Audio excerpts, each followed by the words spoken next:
Give it a light touch.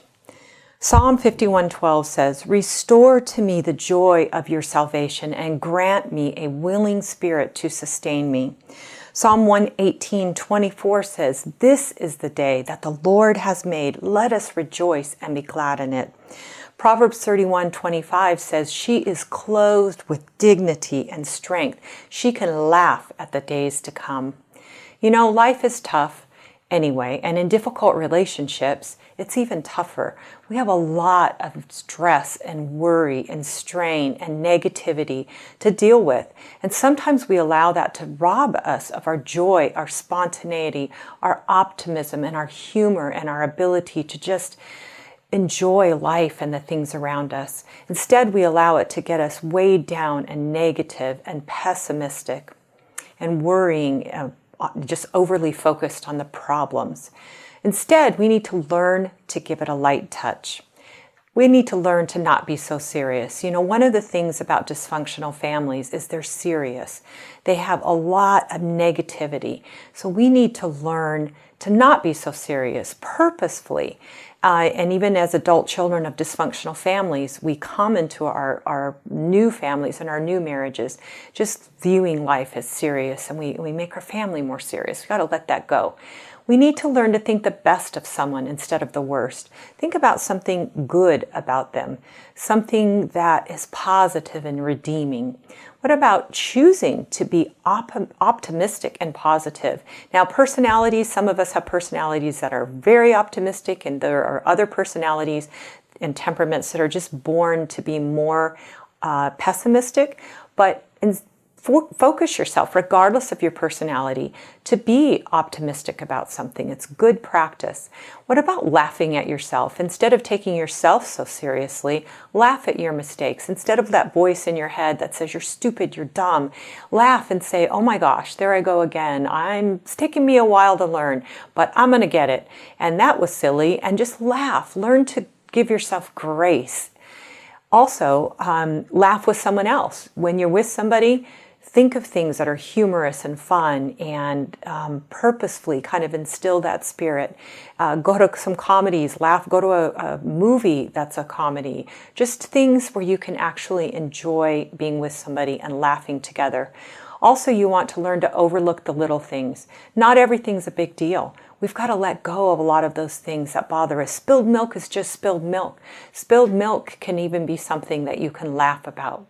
You don't want to react to something that bothers you. Practice that. Instead of letting everything get under your skin and reacting to everything, not just even not reacting outwardly, but try to get to where you say inside of you, that's not a big deal.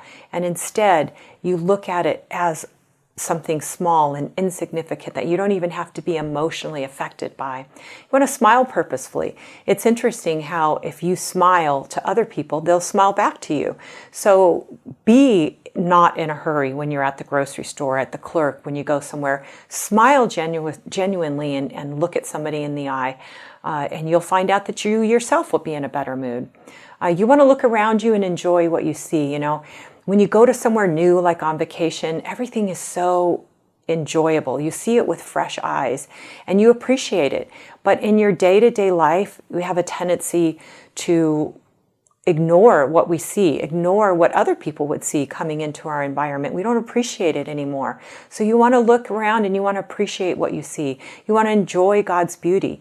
You want to look at the sky. I can tell when I'm really stressed because when I take a walk, I will find myself looking down at the ground and looking at the sidewalk, which means I'm really deep in thought and I'm not enjoying what's around me, and I'm in heaviness.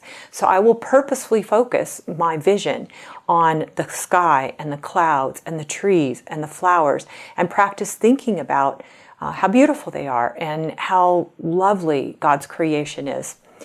You want to choose to be happy and joyful, and I don't mean pretend something that's not true.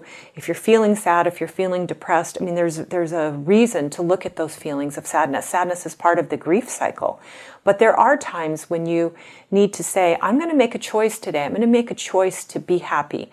I'm going to make a choice to be content, to be joyful, to rejoice in the things that are good and look at them positively. Practice saying something nice to somebody. And just even whether it's that clerk at the store or a stranger or somebody in your family, something nice that will lighten things up and bring some positive into a relationship and into somebody's day. Walk with a skip in your step. Just watch how you walk instead of slumped down and leaning over where you're feeling down and negative. Just hold your head up, put your shoulders back, and just walk with just a little bit extra energy. It's contagious. You'll start feeling that way. Count your blessings with a gratitude list, whether it's 10 things at the beginning of the day, 5 things, whether you write them down or you just recite them or they're part of your prayer, or you focus maybe once an hour. Set your cell phone to go off or your Apple Watch or whatever it is you have to beep every hour, and then think of something positive. It will change you.